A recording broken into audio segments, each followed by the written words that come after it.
Welcome to the TRM Show. I'm your host, Dave Serafinas, and this is our very first episode. We plan on bringing educational and relevant content to TRM stakeholders and have fun doing it. My first guest and I have known each other for over 20 years. I helped him build a TRM program. We've watched each other's careers throughout the decades, and we even went through cancer treatment together. Ladies and gentlemen, I am honored to present my first guest, Mr. Steve Bernard from Bernard Global LLC. Welcome to the show, Steve. Nice to see you. Always good to see you, David. I have to say I'm honored to be your first guest, and let's not make it a guinea pig approach, but let's have some fun. Sounds good.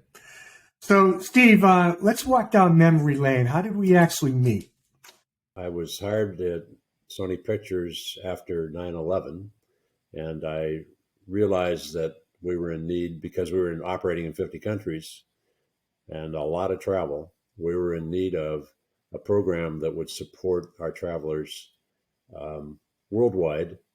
And I think I reached out to your employer and was connected with you. We got together and we began to build what I think became a world-class program and saved some lives along the way.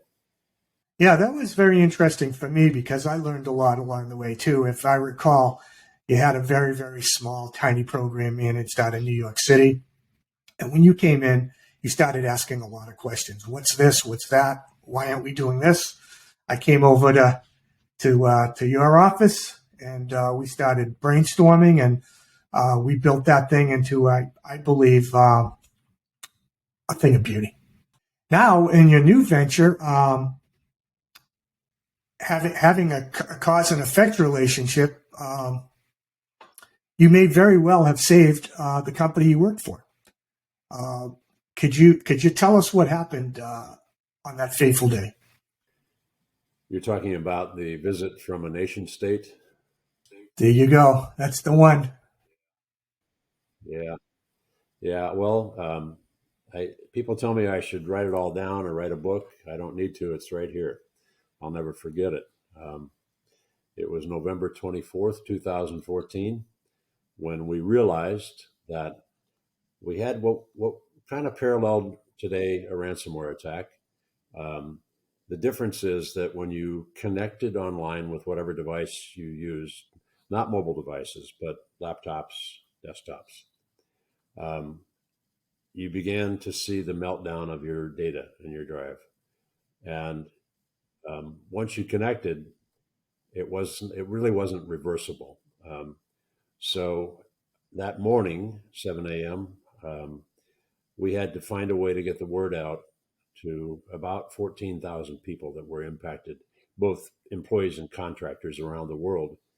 And we had to make some really, really tough decisions that day. A couple of them, I'll just highlight. Obviously, we formed our crisis team, and you know a lot of those people, David. And they already knew what their roles and responsibilities were, primarily. And we decided that morning to bring in the FBI because we knew it was a nation state that was trying to destroy our business. Not just an attack, not just an exfiltration of data, not just later on an embarrassment in public domains, but also to destroy the business. And we had an idea who it was. We had an idea of their capability. And so we brought the Bureau in, and we decided to unplug worldwide, meaning we went dark. So no connectivity. So how do you get that word out to all of those that are affected, that are depending upon you for communications, whether it was travelers or people living in different countries around the world, or our clients or our parent company or whoever? We didn't have time for that. We had to shut down. We had to stop the connectivity. And we were able to do that that day. We saved a lot of data. We preserved a lot of data that I think really helped the company become more resilient, sooner.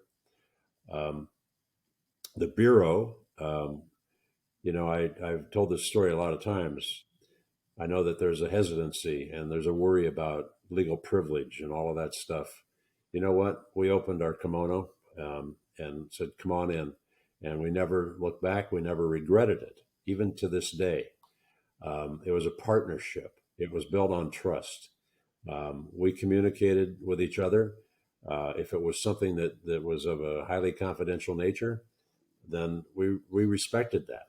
So Department of Justice had oversight of the Bureau and what they were doing. And we brought in Mandiant at the time, which is now FARI, to help us. We brought in others to help us.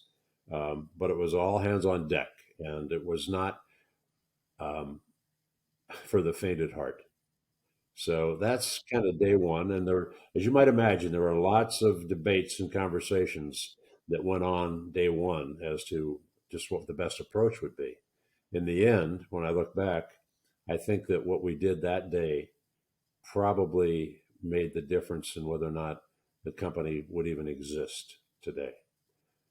I can't imagine being in that position because, man, you better be working on all 8 cylinders that particular day, right?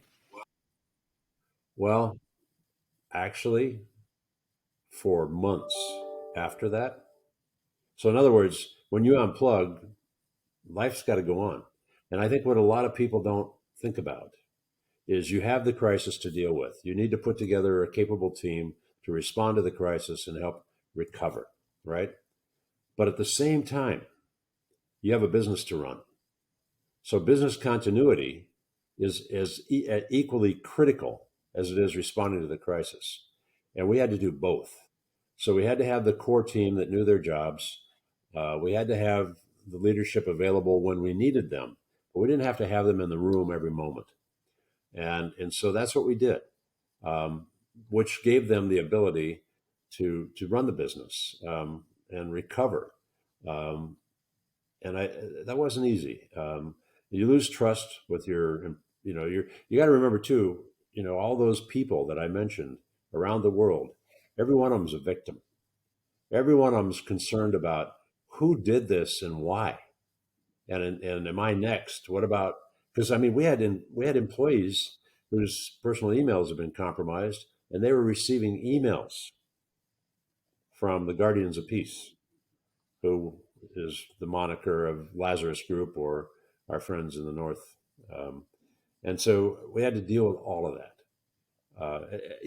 David, we could dedicate hours on this session to just conversing about that, but it's an amazing story of survival. I was thinking about our meeting today, and there's a term that we've grown very familiar with. It's called cybersecurity, and I think almost we're past that. I think now what it should be is cyber resilience, knowing that things are going to happen when you operate in the digital space, and it's your ability to bounce back up, to recover. And I think that's really where the focus has to go, is on resilience. And in addition, I mean, of course, there's more and more digital risk, but there's also a lot of other types of risks that we face today that we haven't faced before, and but it's because so much of our dependency is on digital, we really have to figure this out.